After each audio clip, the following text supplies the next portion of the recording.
Hey, so I've been listening to this hearing in front of Congress, big lengthy 2 hour some odd plus testimony of the people running the Smithsonian about what they're choosing to do here and there. And the whole time, the thing that's bugging me is I'm like, there is no power granted whatsoever in the entire Constitution to meddle in what the Smithsonian does. So apparently, the Smithsonian was specifically founded. This is just a quick internet search again, you guys. But apparently, some guy by the last name of Smithsonian, I think he was British, wanted to do a big old massive bequest to the United States. This was back in the day of John C. Calhoun and John Quincy Adams and those guys.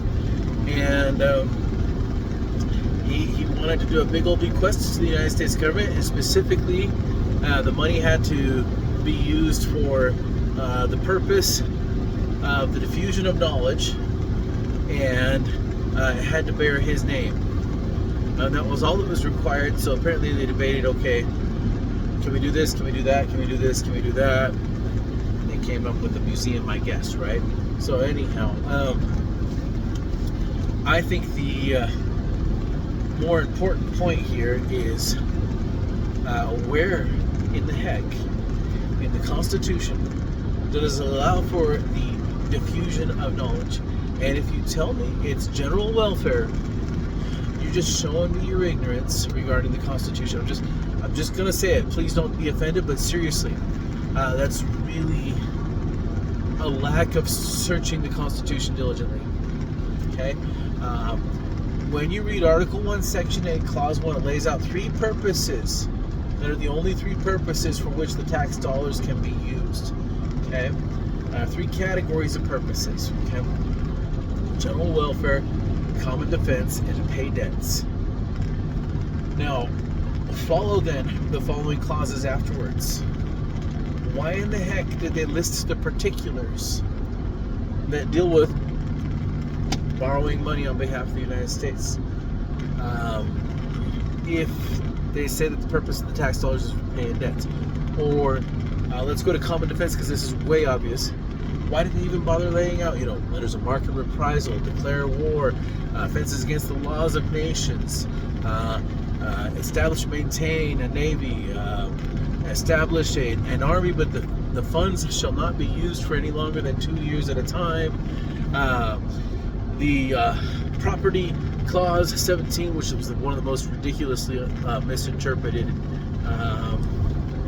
clauses out there regarding, having forts and arsenals and other useful buildings, which you might say, well, they're allowed to own other useful buildings. Yes, as long as it deals with the enumerated powers. Just like, okay, Article 1, Section 8, Clause 18, the necessary and proper clauses, everyone likes to call it. It has to be specifically, you know what, it's insufficient to call it the necessary and proper clause. It needs to be called the necessary and proper to the foregoing powers clause. Okay? That's the honest truth of it. So, otherwise the 10th Amendment is kind of stupid and meaningless. Okay? Let's just be honest here. What the heck does the 10th Amendment even mean then? If we're going to say necessary and proper just allows them to do anything that they think is necessary and proper, right? Some people call it the elastic clause. That's just silly. It's just silly. It says specifically to the foregoing powers. And then, like I said, be good at cross-referencing the whole thing. You've got the 10th Amendment. It's just there. It really is honestly there. And it says, the powers not delegated to the United States by this Constitution or prohibited by it to the states are reserved to the states or the people respectively, right? Again, I'm paraphrasing. I'm always paraphrasing.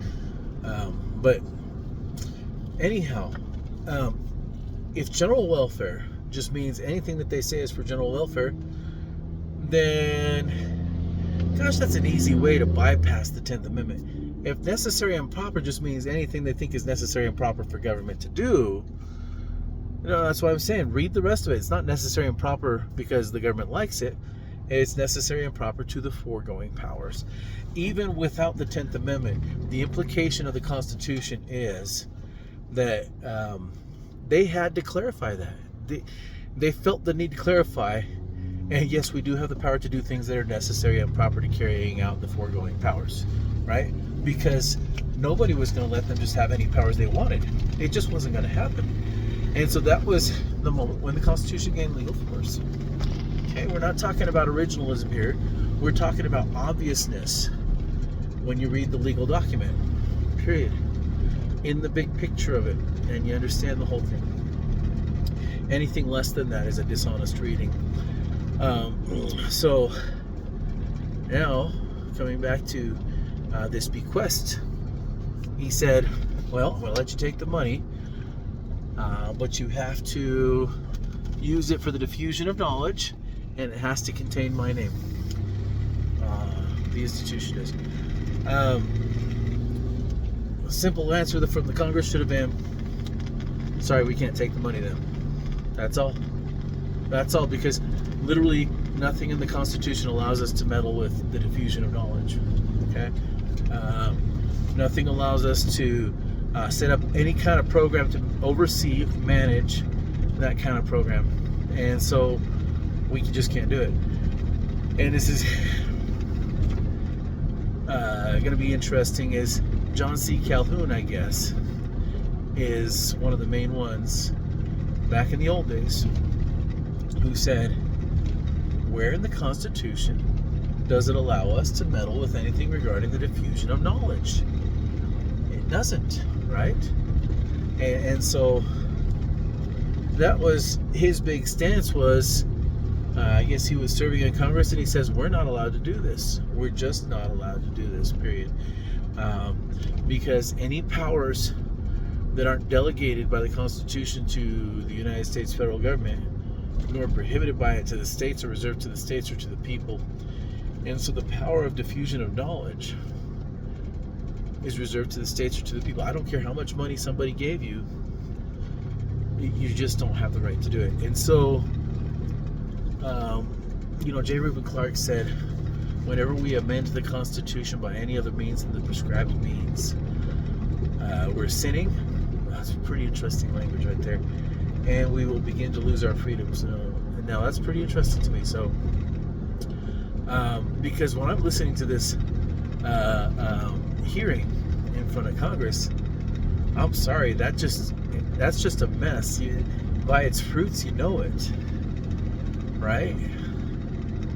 But to me, my very first question, even as I began the hearing, was, wait a second, there isn't a single part of the Constitution. You're saying the Smithsonian is run by the federal government? I didn't know that was one of the ones that was, I'm just a Constitution nerd. I just have the big picture. So what I'm trying to develop by studying the Constitution a bunch is so that when I hear someone promoting some idea, I'm going to do this if I get into the office, and I'm going to do this if I get into office, right? That my brain can stop and actually be smart enough to process it and say, wait a second, where does that fit into the Constitution? Because that's what we've been exhorted to do. So I did not know that was the federal government that runs that. Apparently this is a DOGE type hearing, Department of Government Efficiency type thing. And this is how honest our Congress is. They're not even having a conversation about the constitutionality of the whole thing. They're just having a conversation about which kind of knowledge to diffuse. They're just discussing the policy of what kind of history should be being told by the Smithsonian, right? I'm sorry, can we go back to the beginning of the conversation and say, wait a second, have we proven yet that this is constitutional?